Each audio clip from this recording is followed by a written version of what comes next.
Welcome to Love and Abuse, the show about helping you identify poisonous communication and toxic behavior.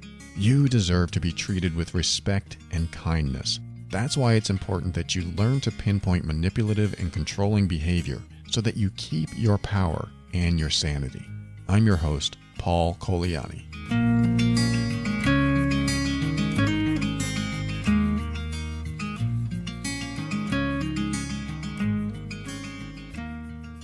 Hello and welcome to another episode of Love and Abuse. All information on this show is meant for educational purposes only. Always seek a professional for your mental health and well-being. And I want to talk about a couple of things on this show, and one of them is that you will never ever be good enough. I promise I won't leave you there. You'll never ever be good enough for a manipulative or controlling person. Never. If you know someone in your life that's manipulative or controlling, emotionally abusive, psychologically abusive, any of the above or all of the above, you'll never be good enough. Everything you do will not be enough. You might find little moments where they're satisfied, but most of the time they will not be satisfied. And even if you were to figure out exactly what they wanted and what they needed, and then you fulfill those needs, you would find yourself trying to fulfill more of their needs because they're going to come up with more things for you to do to make them happy. And so you will never, ever be good enough. You'll never be smart enough. You'll never be attractive enough. You'll never be able to satisfy them because you can't. It's impossible. Your journey to try to satisfy someone who cannot be satisfied, the person who will always find something wrong with what you're doing or how you're showing up, you will never be able to fulfill their needs or satisfy them in a way that makes them happy from this point on. You can't do it. And because it's impossible to satisfy someone like that, your relationship with them is all about how much energy you can drain so that they can stay in power. That's really what it comes down to. These manipulative and controlling people want to stay in power. It doesn't matter if you're right. It doesn't matter if you're the best thing that ever happened to them or that could happen to anyone else. You could be the smartest, most attractive, most amazing person on the planet, but by their standards, you're hardly anything. And they drill those false perceptions into you so that you are constantly emotionally and physically depressed.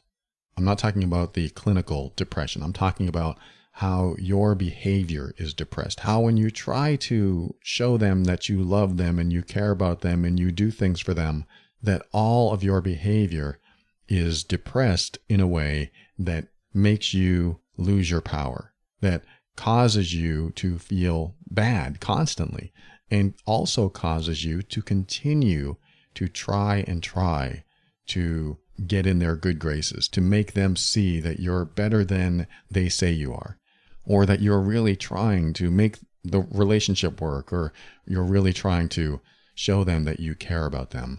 They don't want you to believe that they know you care about them. They don't want you to know that they know you care about them. They don't want you to know that. They don't want you to know that they know you're right about things. They may not even want you to know that you are the best thing that ever happened to them, because if you had that kind of boost in your self-esteem and your self-worth and in your confidence, then they feel threatened. They feel like they might lose control over you. And that's really the number one thing they want to do, is keep that control. Keeping their control over you helps them to fulfill a need that you could never fulfill. And that need is to avoid whatever fear, whatever insecurity, whatever they're dealing with inside of them that they don't address, that they don't want to address, that they don't want to go to therapy for, that they don't want to bring up to you. They don't want to show any signs of weakness. They don't want to feel any weakness. And they definitely don't want to be vulnerable in front of you. So what do? They go to the opposite extreme, and they are dominant, and they keep their power, and they are aggressive sometimes, and they are mean sometimes, and they are definitely controlling you, whether actively or passively. But often with psychological abuse, what you'll find is a more passive level of control where you are blamed for things. The focus comes back to you. Everything that you're doing in the relationship is not enough, and it keeps all the focus off of them because you spend all your time focused on yourself trying to figure out how you can show up in a better way, in a more healthy way, in a more loving way. You try and try and try, and it's never good enough. I'm going to repeat this. You'll never, ever be good enough for that type of person. You can't be. You won't be. And this says nothing about you and says everything about them. Because here's the thing. People who show up in your life and they put themselves down. They say, I'm just not smart enough. I'm not pretty enough. I'm not handsome enough. I can't do this. Most normal, healthy, caring people are going to look at someone like that and they're going to say, yes, you can. You can do this. You're a good-looking person. You're a pretty person. You're everything that you think you're not. Why are you saying that about yourself? I think you're amazing. I think you're a wonderful person. When someone shows up like that, a caring, healthy, loving person is going to say things like that. And so if you're in a relationship where you feel like you're not good enough, a caring, healthy, loving person that's in your life is going to say things like that. They're not going to make you think you're worse than you are. They're not going to make you think you're stupid. They're not going to make you think you're wrong. They're not going to call you names. They're not going to say things that you're doing that you're not. They're actually encouraging you to see a better version of yourself. They're encouraging you to see the best version of yourself because that's what they see. If they don't see it, then my question is, why are they still around? Why are they still talking to you? Why are they still wasting their time with someone who thinks like that about this person?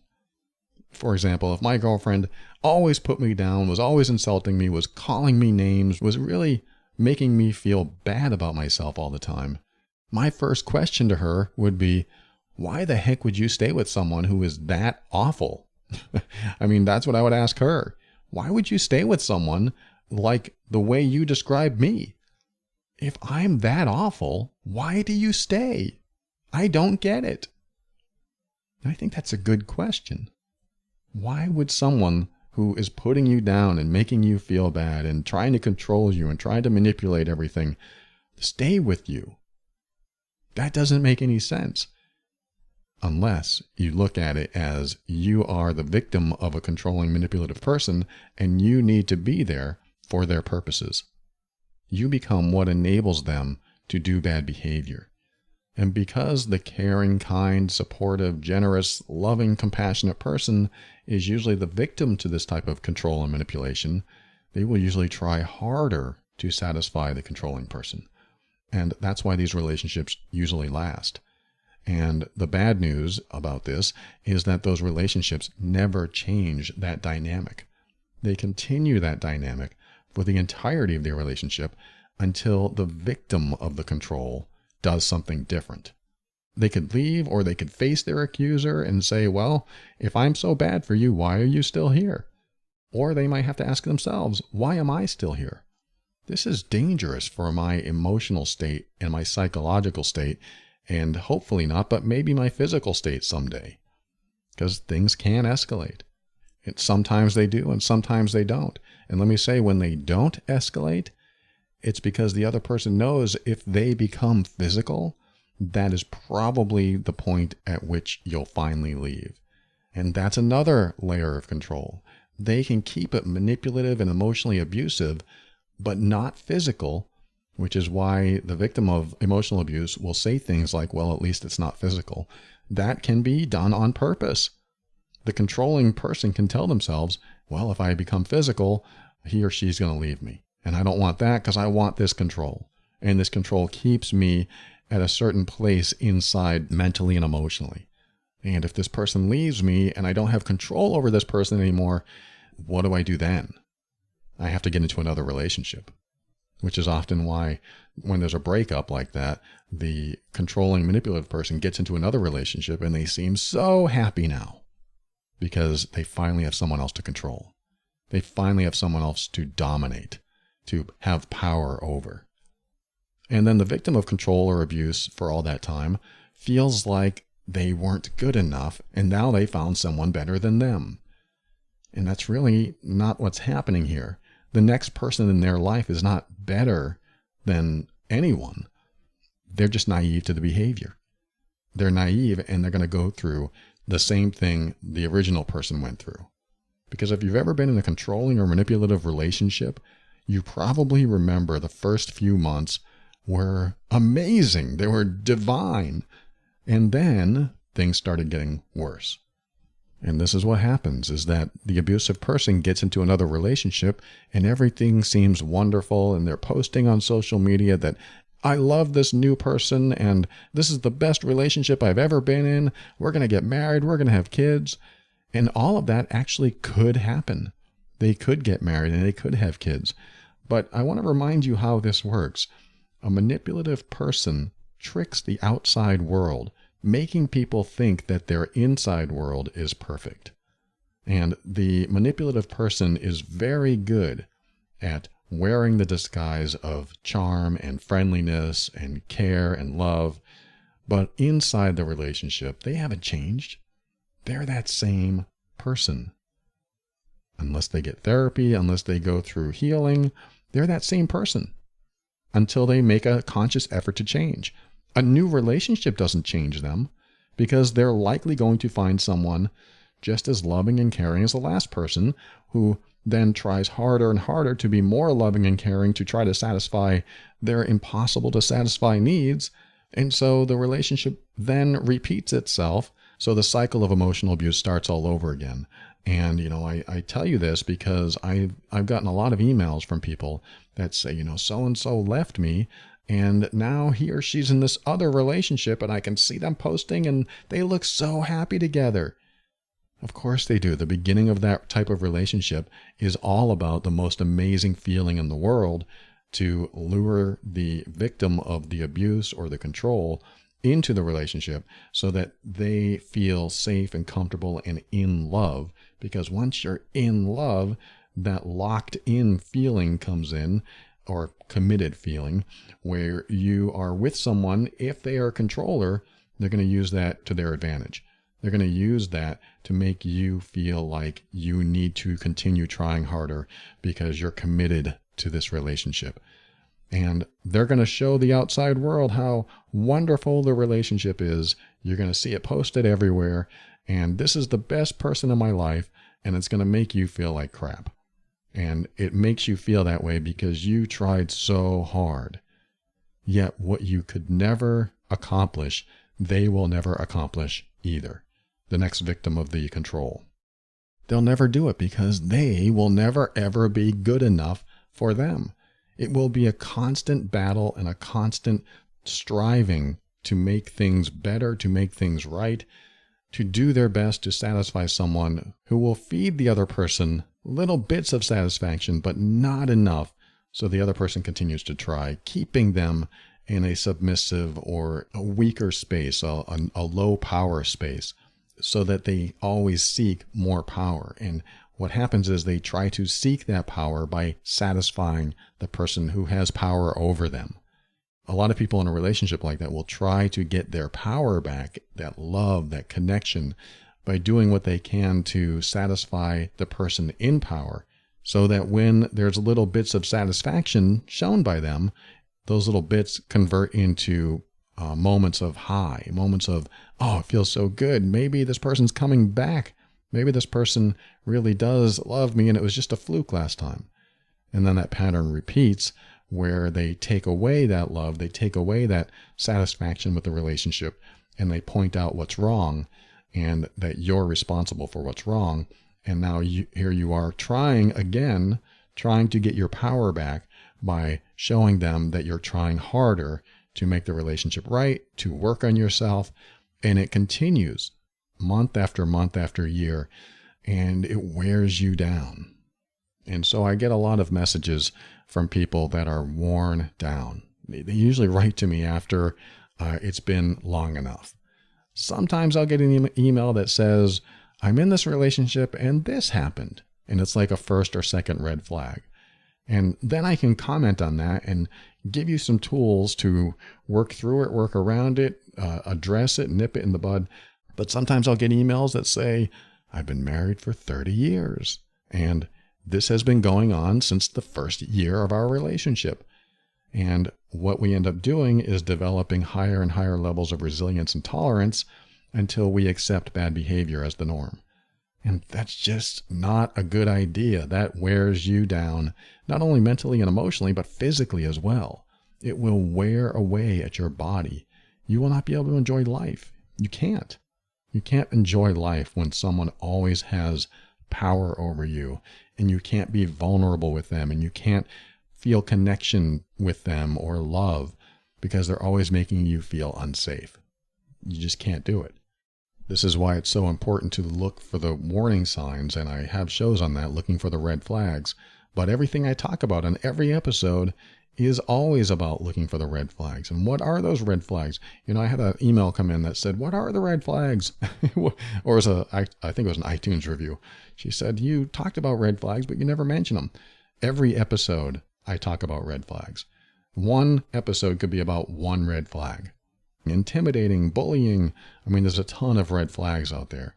But I like to sum it up into one thing. Is this person trying to make me feel bad? Or even deeper, is this person trying to make me feel bad about myself? When you're with someone who claims to like you or love you, who claims to respect you, who claims to want to spend their life with you because they care about you, and they say things that actually make you feel bad or sad, then you have to question their motives. That right there is the culmination of all red flags.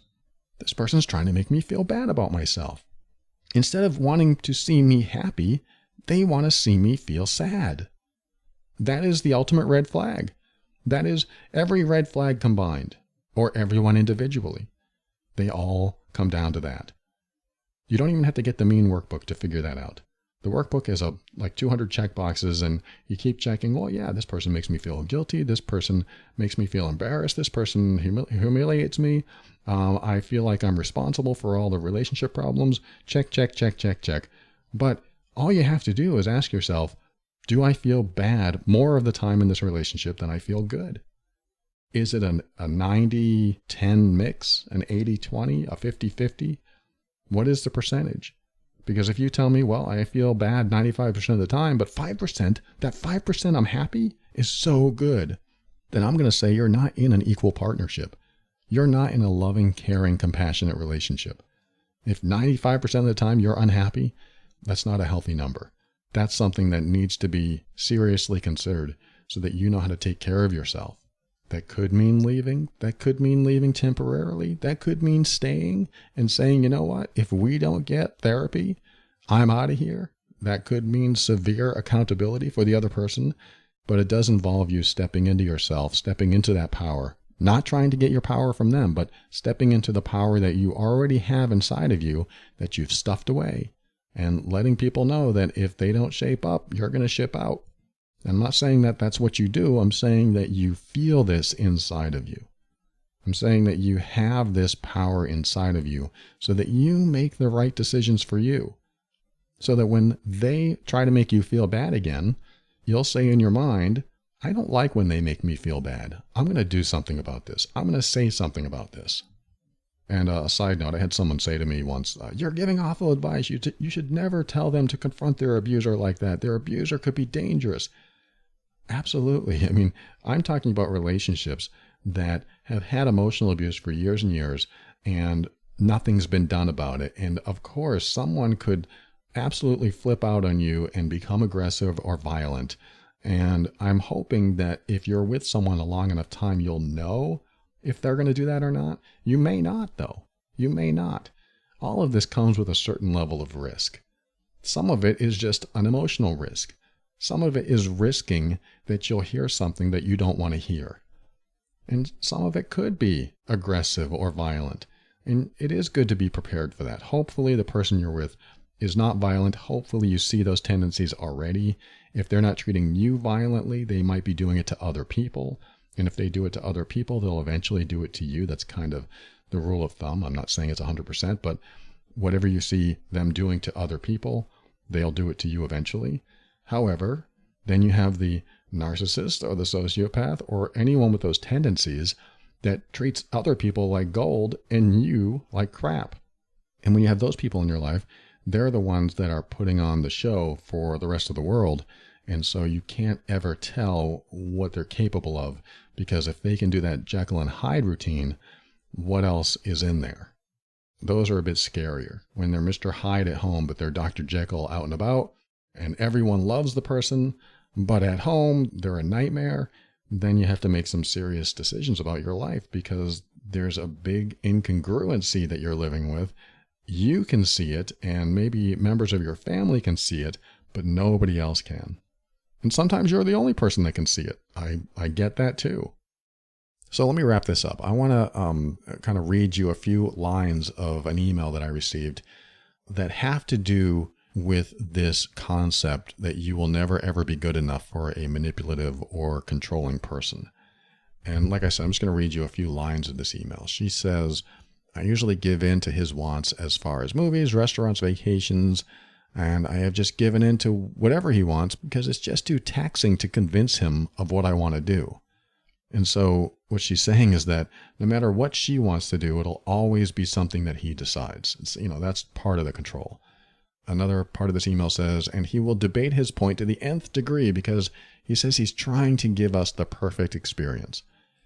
So we can look at that and say, okay, that could be from a caring person, yes, but he's not even honoring your boundaries. I mean, no means no, yes means yes. And if you want to do something and he doesn't want to do what you want to do, and he debates it and argues it and tries to sway you to do the other thing that he wants to do, that's control. That's not honoring your values or your boundaries, and it's not respecting you. So you got to watch out for that type of behavior. She says a few more things here. He corrects my table settings and my clothes in front of others. When he doesn't get his way, he will debate it. He will get upset. He will tell me, you never want me to see that person or this person. Or you don't want me to have any fun. She says, I've heard that many times and it's hurtful. He will say, you're rude to me. You've been mean to me all day long or all week long. I have learned to make my approach as gentle as possible, but in the end, there's always a bomb that goes off, like, I'll never bring you here again. A lot of what she's talking about here are control tactics that some people use to put you on the defense, to keep you constantly trying to be a part of the conversation, be a part of the relationship. And what they're doing is trying to remove you from decision making. And that is another control. When you're being removed from any decision making or certain decision making because they want to make the decision so that they can do whatever they want to do. I mean, this reminds me of an episode of The Simpsons many years back where Homer, if you've never heard of The Simpsons, it's a cartoon, but Homer's the husband. He comes home and he gives Marge, his wife, a gift. And she's so happy because he remembered her birthday. And she opens the gift and she's just excited. And it turns out to be a bowling ball. And she's like, a bowling ball? I don't even bowl. And he goes, well, it's okay. If you don't want it, I'll take it. I'll take it off your hands. You can already see where this is going. And she goes, well, maybe I can bowl. Maybe I'll learn how to bowl. And he's like, well, no, you don't have to learn how to bowl. You don't have to do that. I'll take the bowling ball. And then she inspects the bowling ball a little bit more. I don't know if this sequence of events is right or not, but she looked at the bowling ball and engraved on the bowling ball was his name, Homer. So it's funny in the cartoon, but it's a serious thing in real life. This is the kind of behavior that some controllers will do. That's a little overt, and they probably wouldn't do that exact thing. But they might as well, because that's really what it comes down to. Hey, even for your birthday, I want what I want. That's really what it comes down to. Even on the day we celebrate for you, it'll still be about me. And when you have someone like that is giving you presents with their name on it, that's enough to know that you're in an unhealthy relationship. Or at least they're doing unhealthy behavior. I mean, there are certain degrees of this. Sometimes the level of manipulation and control is so heavy that it's just never going to turn around. It's already too late, and you need to do something drastic in order to change it or get out of it.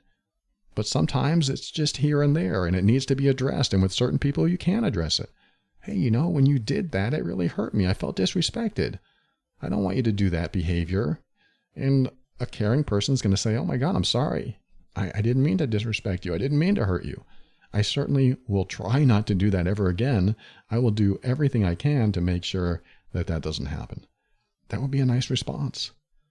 But when you don't get that, that's when you have to make different decisions than you're making now. Because the ones you're making now, if you're in a relationship like that, if your word doesn't mean anything to them, if your boundaries don't mean anything, if you feeling happy doesn't mean anything to them, then you're in deep. You might need therapy. You might need an ultimatum yourself. You might need to say, look, if you can't change your behavior, I can't stick around. You might need to do something to let them know that you're serious, because up to this point, maybe you haven't been serious enough. If you're, again, in this type of relationship, if you haven't been serious enough, they're not going to take you seriously because they feel like they're still in control. So let me leave you with some questions that you can either ask them, ask yourself. If you want to bring this up in the relationship, you can. Again, the disclaimer is if someone's violent or aggressive, use your best judgment. Don't get into an altercation you can't get out of. But if it's someone you know well and you can have conversations with and they're open to this, at least if they want the relationship to improve and they're willing to have any type of conversation without completely barreling over you, where your thoughts and your opinions don't matter, if that's the case, then you might have a chance to actually talk about this. But if your thoughts and opinions don't matter to them, then the time to talk might be over. It just might be time to stop talking about it and start doing something for yourself. I mean, I want you to do things for yourself anyway. You need to get your power back. You need to build up your self-worth, your self-esteem, and continue to work on yourself so that no matter what happens, no matter what comes your way, you stop relying on someone with so much power over you to make you happy, to give you that power back. Because they're not going to want to. They're not going to want to give that power up. And the only time I've seen someone give that power up is when there's such a threat to the relationship ending that they're willing to finally let go of some power. And that is a serious step. And I know it's a scary step, especially when there's a lot involved and a lot invested. But it's a lot better than control and manipulation continuing on for years and years and years. So again, let me give you some questions to either ponder or bring up in the relationship if you want. And one of them is, I just want to know if I have a say or a choice. This is for like that person who wrote the email. No matter what she would say, he would always override her. He would always say, no, we're going to do what I'm going to do. Or convince her in some way that they're going to do what he wants to do. And so a good question to counter that a little bit is, I just want to know if I do have a say or a choice in where we go or what we do. Now, the manipulator might say, oh, of course you have a say or a choice, but they're going to add some but it's important to know if they say no or yes. I just want to know if I have a say or a choice. Because if they do say yes, you have a say and a choice, but they say the but, you could say, okay, good. As long as I know that I have a say or a choice, I choose this. And then when they say, but that's my choice. You said I had a say or a choice, right? I mean, the conversation's not going to go like that, but that's the idea, is that you want to know. You want to know what they say, because sometimes they might say no. No, you don't have a say or a choice. And if you know that for sure, because they told you, that's good to file away inside your brain. You want to make sure you know these things. You want hard evidence. You want hard facts, so that no matter what choice you make, you can access that file in your brain and you can say, well, he or she said, no, I don't have a choice or a say. That's really good to know. It can really be helpful in decision making. Another question is, and this is something maybe you could ask them if you want, if I'm so miserable to be with, why do you stick around? Why do you stay with me? Or, if I'm a liar, why would you want to be with someone who lies?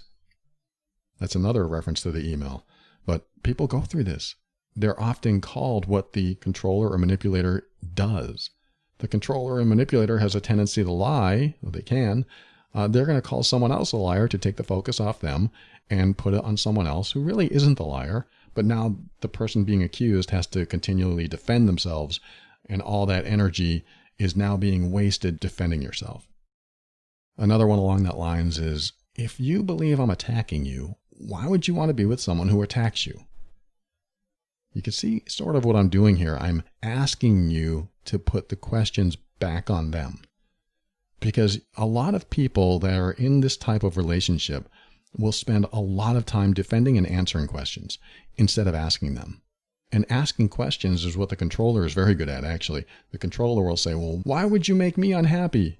Why would you hurt me? Why do you want me to feel bad?